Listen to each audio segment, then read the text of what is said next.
से मनुष्य के मन में जिज्ञासाएं उठने लगी थी कि आखिर इस विविधता पूर्ण प्रकृति की रचना कैसे हुई होगी। उसने अपने आसपास का प्राकृतिक सौंदर्य देखा होगा, थोड़ी बहुत यात्रा करके पाया होगा कि इस सौंदर्य का एक प्रमुख आधार विविधता है। पर तब प्रश्न बड़ा था और मनुष्य का क्षमता थोड़ी थी। निश्चय ही उसने जल्दी ही मान लिया होगा कि इस संसार के रचयिता ने ही यह सब रचा होगा। वह परम शक्तिमान है। उसने न सिर्फ मनुष्य को रचा वरन मनुष्य को भोगने के लिए सुंदर मोहक सृष्टि रचा कर दी। मनुष्य का ईश्वर के प्रति आदर व आस्था बढ़ते चले गए। ये सब स्वतः स्फूर्त कल्पना थी और इस कदर प्राकृतिक थी कि दुनिया के सभी धर्मों में इसे स्थान मिला।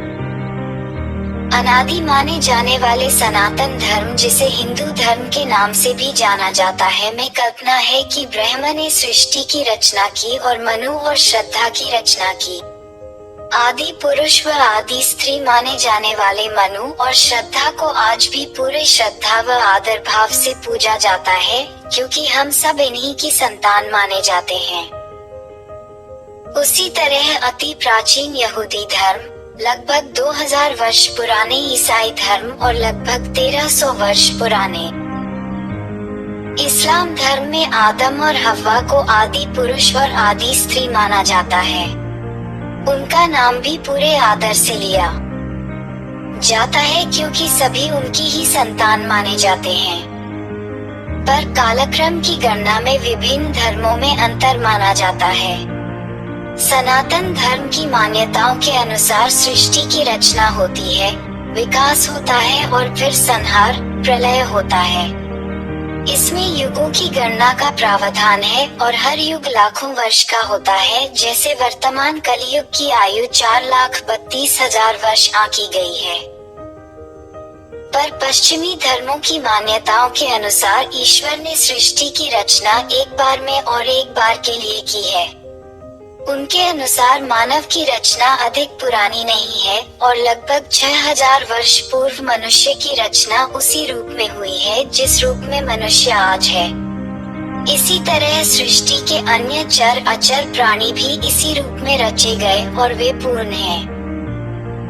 पर मनुष्य की जिज्ञासाएं कभी खत्म होने का नाम नहीं लेती हैं। सत्य की तलाश जारी रही। परिवर्तनशील प्रकृति का अध्ययन उसने अपने साधनों के जरिए जारी रखा और उपरोक्त मान्यताओं में खामियां शीघ्र ही नजर आने लगी। पूर्व में धर्म इतना सशक्त व रूढ़िवादी कभी नहीं रहा। समय समय पर आर्यभट्ट, ब्रह्मगुप्त, भास्कराचार्य जैसे विद्वानों ने जो नवीन अनुसंधान किए उन पर गहन चर्चा हुई। लोगों ने पक्ष और विपक्ष में अपने विचार खुलकर व्यक्त किए। पर पश्चिम में धर्म अत्यंत शक्तिशाली था। वह रूढ़ियों से ग्रस्त भी था। जो व्यक्ति उसकी मान्यताओं पर चोट करता था उसे इसकी भारी कीमत चुकानी पड़ती थी। कोपरनिकस ने धार्मिक मान्यता पर पहली चोट पहुंचाई। उनका सिद्धांत उनकी पुस्तक मैग्नम ओपस के रूप में जब आया तो वे मृत्यु शैया पर थे। जल्दी ही चल बसे। पर ब्रूनो गैलीलियो जैसे लोगों को भारी कीमत चुकानी पड़ी। ब्रूनो को जिंदा जला दिया गया। गैलीलियो को लंबा कारावास भुगतना पड़ा। पर ये बलिदान व्यर्थ नहीं गए। इन्होंने लोगों के ज्ञान चक्षु खोल दिए। अब लोग हर चीज को वैज्ञानिक नजरिए से देखने लगे। तब तक यातायात की सुविधाएं भी विकसित हो चुकी थीं। यूरोप के लोग व्यापार के लिए, धर्म प्रचार के लिए और अन्य उद्देश्यों के लिए विश्व भ्रमण पर निकलने लगे। अनेक साहसिक यात्रियों ने अथाह माने जाने वाले सागरों का सीना चीरते हुए दुनिया के ओर छोर नाप लिए। अब लोग प्रकृति की खोज में भी निकलने लगे। प्रकृति प्रेमियों ने अब तक प्रकृति का जो अध्ययन किया था उसने नए विज्ञान का रूप ले लिया था। ये विज्ञानी अपने प्रकृति विज्ञान का विस्तार करना चाहते थे और इसके लिए लंबी लंबी यात्राओं पर निकलने लगे। 18वीं और 19वीं सदी में ऐसी तमाम यात्राएं संपन्न हुई। इन यात्राओं के अनेक उद्देश्य थे।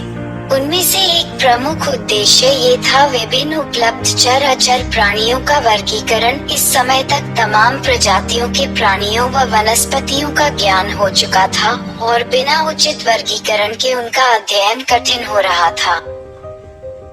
इस संबंध में पहली महत्वपूर्ण यात्रा टोनफोर्ट ने संपन्न की थी।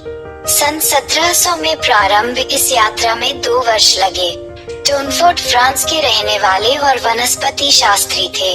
उन्होंने अपनी यात्रा के अनुभवों को पत्रों द्वारा व्यक्त किया जो अत्यंत लोकप्रिय साबित हुए। ये जब 20वीं सदी में फिर से छापे तो खूब बिके। उनके वर्णन में वहाँ की भूमि व वनस्पतियाँ सभी शामिल थे।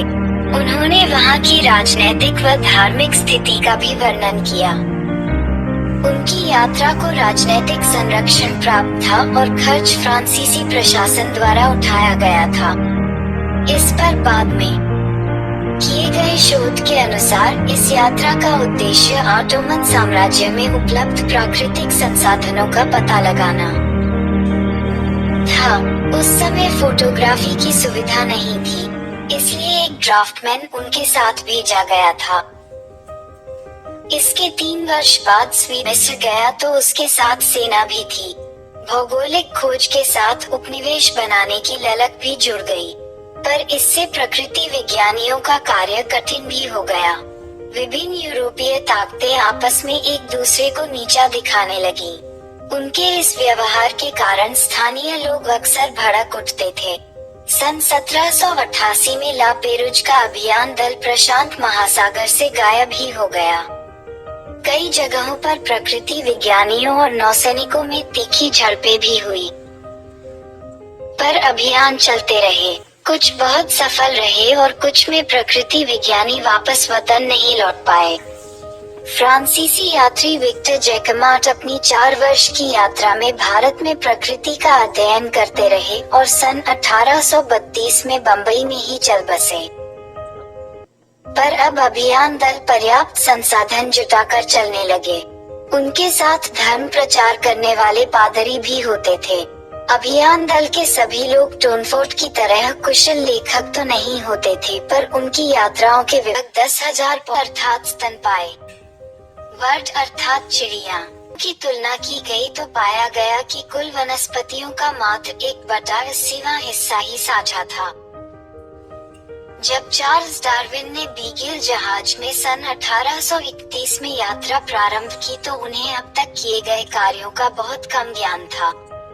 22 वर्षीय युवक ने नए सिरे से अध्ययन प्रारंभ किया और दुनिया को प्रकृति विज्ञान के क्षेत्र में एक नई दिशा दे दी। उनके काम से न सिर्फ वैज्ञानिक जगत में वरन समाज के अनेक क्षेत्रों में उथल पुथल मच गई। आने वाले अध्यायों में डार्विन के जीवन के विभिन्न पहलुओं और किए गए कार्यों पर प्रकाश डाला जाएगा। वीडियो अच्छा लगा तो वीडियो को लाइक करें, चैनल को सब्सक्राइब करें और बेल आइकॉन दबाएं हमारे वीडियोस की नोटिफिकेशन सबसे पहले पाने के लिए।